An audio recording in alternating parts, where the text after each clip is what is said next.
నిన్న తిరుమల తిరుపతి దేవస్థానం లడ్డూ ప్రసాదంపై ముఖ్యమంత్రి చంద్రబాబు చేసిన తీవ్రమైన ఆరోపణలు వెంకటేశ్వర స్వామి భక్తుల మనోభావాలు దెబ్బతీసే విధంగా ఉన్నాయని నరసరావుపేట మాజీ ఎమ్మెల్యే గోపిరెడ్డి శ్రీనివాసరెడ్డి ఆరోపించారు. ప్రపంచవ్యాప్తంగా ఉన్న హిందువులు, రాష్ట్రపతి, ప్రధానమంత్రి వంటి కీలక నేతలతో సహా ప్రతి ఒక్కరూ తిరుమల తిరుపతి దేవస్థానాన్ని సంవత్సరానికి ఒక్కసారి అయినా తప్పనిసరిగా దర్శించుకొని తిరుమల లడ్డూ ప్రసాదాన్ని స్వీకరిస్తారని, అటువంటి పవిత్ర తిరుమల లడ్డూ ప్రసాదంపై ఏ భక్తుడికి కూడా ఎటువంటి వాసన కానీ, రుచిలో తేడా కానీ, లడ్డూపై ఎటువంటి అనుమానం ఎవరికీ రాలేదన్నారు. అధికారులు కూడా కల్తీ జరిగినట్లు చెప్పలేదన్నారు. చంద్రబాబు వయసు రీత్యా మాటలు స్లిప్ అయ్యే అవకాశం ఉందని, ఎవరు తప్పు చేశారో తేల్చే అధికారం ఉంది కాబట్టి వెంటనే వాస్తవాలు తేల్చాలన్నారు. ముఖ్యంగా నిన్న చంద్రబాబు నాయుడు గారు తిరుపతి తిరుమల దేవస్థానం యొక్క లడ్డూ ప్రసాదాల మీద ఒక తీవ్రమైన ఆరోపణ, ఈ ప్రపంచవ్యాప్తంగా హిందువుల యొక్క మనోభావాలను, వెంకటేశ్వర స్వామి భక్తులందరికీ తీవ్రమైన ఆరోపణలు చేయడం. నిజంగా తిరుపతి తిరుమల దేవస్థానం అంటే హిందువులు 95% ఆంధ్ర, తెలంగాణ, తెలుగు ప్రజలందరూ కూడా కనీసం సంవత్సరానికో 2 సంవత్సరాలకు వెళ్తూ వస్తూ ఉంటారు. అట్లానే ప్రధానమంత్రి గారు వచ్చారు, రాష్ట్రపతి గారు వచ్చారు, మంత్రులు వచ్చారు, సామాన్య భక్తులు వెళ్తూ ఉన్నారు. మరి అందరూ కూడా తిరుపతి వెళ్ళినప్పుడు లడ్డు ప్రసాదం అనేది స్వీకరించకుండా నేను అనుకోవడం ఎవరు కిందకి రారు. ఇంటికి వెళ్ళేటప్పుడు కూడా వీలైనంత ఎక్కువ లడ్లు ఇంటికి తీసుకొచ్చే కార్యక్రమం చేస్తూ ఉంటాం. మరి ఎవ్వరికి ఇంతవరకు కూడా ఎటువంటి వాసన కానీ, స్మెల్ కానీ, టేస్ట్లో మార్పు కానీ, అనుమానం కానీ ఎవ్వరికీ రాంది. జూలై 17వ తారీఖున ఈ యొక్క నెయ్యికి సంబంధించి శాంపుల్ నేషనల్ డైరీ డెవలప్మెంట్ ల్యాబ్కి పంపించడం జరిగింది. జూలై 17, 2024. జూలై 21వ తారీఖున రిపోర్ట్ వచ్చింది. రిపోర్ట్లో యానిమల్ ఫ్యాట్, అట్లానే ఫిష్ ఆయిల్ ఇవన్నీ కూడా కలిపినట్టు చెప్తా ఉన్నారు. జూలై 17న ఎవరు ప్రభుత్వం ఉందండి? కూటమి ప్రభుత్వం ఉంది. అంటే మీ ప్రభుత్వం వచ్చిన తర్వాతనే ఈ యొక్క ల్యాబ్కు పంపించే కార్యక్రమం చేశారు. అప్పటికే మీ ప్రభుత్వం వచ్చిన తర్వాత ఈయూగా నియమించిన శ్యామలరావు గారు స్టేట్మెంట్ ఇచ్చారు. ఏమిచ్చారు శ్యామలరావు గారు? వనస్పతి అంటే డాల్డాని కలిపారు.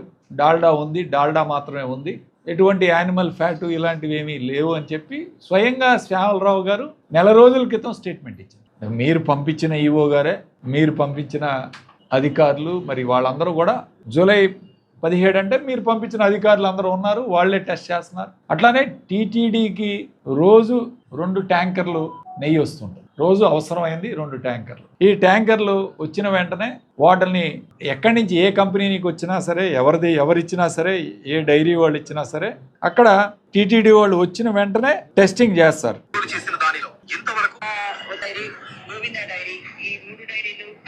టీటీడీ అధికారి కూడా చెప్తా ఉన్నారు. ఒకసారి ఆ వీడియో కూడా మీకు పంపిస్తాను. ఆస్కారం కూడా లేదు. 3 రకాల టెస్టులు ఆయిల్ కానివ్వండి, ఫారిన్ యానిమల్ ఆయిల్ ఏది కలిసినా కానీ 3 టెస్టులో బయటపడుతుంది. వీటిని ఖచ్చితంగా మనం చేసిన తర్వాత మాత్రమే ట్యాంకర్లు అన్లోడ్ చేసి ప్రభుత్వం నిర్దేశించిన ట్యాంకర్లు తీసుకుని వచ్చిన వెంటనే దాని నుంచి ఆ యొక్క గీ నుంచి 3 శాంపుల్స్ తీసి టెస్ట్ చేసి అవి సాటిస్ఫై అయ్యి వాళ్ళకి రిక్వైర్మెంట్లో ఉన్న లిమిట్స్లో ఉంటేనే అవి అన్లోడ్ చేసుకుంటాం. ఇది టీటీడీ అధికారిని ఆమె మాటల్లో, వీడియోలో చెప్పిన మాటలు. అట్లానే శ్యామలరావు గారు ఇచ్చిన స్టేట్మెంట్. ఈ ప్రభుత్వం వచ్చింది, మరి మీ ప్రభుత్వం వచ్చిన తర్వాత మీ అధికారులు అందరూ ఉండగానే వాళ్ళందరూ ఇచ్చిన స్టేట్మెంట్లు కూడా పక్కన పెట్టి చంద్రబాబు నాయుడు గారు ఈ విధంగా మాట్లాడటం చూస్తుంటే దీనికి ఖచ్చితంగా ఒక రాజకీయ కోణంలోనే ఒక దుమ్మెత్తి పోసే కారణంగా జగన్మోహన్ రెడ్డి గారి మీద దుమ్మెత్తిపోయాలి. ఈ ప్రభుత్వం మీద ఈ 100 రోజుల్లో వీళ్ళు విమర్శలు తప్ప, ఆడిపోసుకోవడం తప్ప వాళ్ళు ఇచ్చిన పథకాలు ఏమైనా ఒక్కటైనా అమలు చేశారా? కాబట్టి ఇది ఘోరంగా హిందువుల యొక్క మనోభావాలను దెబ్బతీసే విధంగా చంద్రబాబు నాయుడు గారి వాళ్ళ స్టేట్మెంట్. దీని మీద వైవి సుబ్బారెడ్డి గారు, అట్లానే భూమన కరుణాకర్ రెడ్డి గారు మాట్లాడారు. వాళ్ళు ఒకటే చెప్పారు, మేము వచ్చి ప్రమాణం చేస్తాం తిరుపతి వచ్చి, తీవ్ర పోషకాహార లోపం ఉన్న ఆవు నుంచి పాలు తీసినప్పుడు ఇలాంటి తప్పుడు రిపోర్ట్లు వస్తాయట. ఆవాలు, అవిసెలు, పామాయిల్ వంటి వెజిటబుల్ ఆయిల్స్ను ఆహారంగా పొందిన ఆవుల నుంచి తీసిన పాలల్లో కూడా ఇలాంటివి తప్పుడు రిపోర్ట్లు వచ్చే అవకాశం ఉంది. సో ఈ రిపోర్ట్ ఎంతవరకు అసలు గ్యారంటీ ఉంది? ఎందుకంటే ఈ రిపోర్ట్ మీద వేసిన ల్యాబ్ నెంబరు, వాళ్ళు ఇచ్చిన శాంపుల్ నెంబరు, ల్యాబ్ నెంబర్ 2 వేరువేరుగా ఉన్నాయి. దాని మీద కూడా ఒక క్లారిటీ కావాలి. అట్లా వెయిటబుల్ బెర్నిట్రూప్ ఇవి మనకి తదితర ఏదో ఉంటే ఇచ్చాడు. 3rd 3 కారణాలు కూడా ఇచ్చాడు ఈనాడు. ఈ కారణాలు ఉన్నప్పుడు ఈ రిపోర్ట్స్ కూడా తప్పు వస్తాయని ఇచ్చాడు. అంటే ఆ రిపోర్ట్లో ఏమైనా తప్పు జరిగిందా, అసలు శాంపిల్ కరెక్ట్గా వెళ్ళిందా, శాంపిల్లో ఉన్న నెంబర్లు తేడా ఉన్నాయి, అసలు ఆ రిపోర్ట్ ఎంతవరకు కరెక్టు, దాని మీద విచారణ జరపాలి. కాబట్టి ఇవి తెలుసుకోకుండానే ఈయన మాట్లాడా, ఎందుకంటే వయసు పెరుగుతుంది కదా, ఒక్కోసారి వయసు పెరిగినప్పుడు మాటలు కూడా స్లిప్ అయ్యే అవకాశం ఉంది. కాబట్టి కానీ ఇది చాలా జాగ్రత్తలు తీసుకొని మాట్లాడాల్సిన అంశం, చాలా సున్నితమైన అంశం, ఇష్యూ. ఇలాంటి ఇష్యూలో మరి నిజాలు తేల్చాలి ఖచ్చితంగా.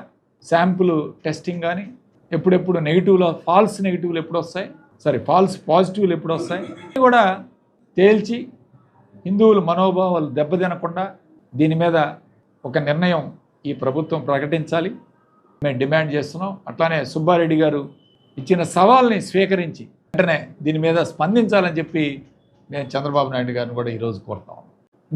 మేము మా కుటుంబ సభ్యులతో వచ్చి ప్రమాణం చేస్తాం, ఎటువంటి కల్తీ జరగలేదు, ఎటువంటి తప్పులు జరగలేదని.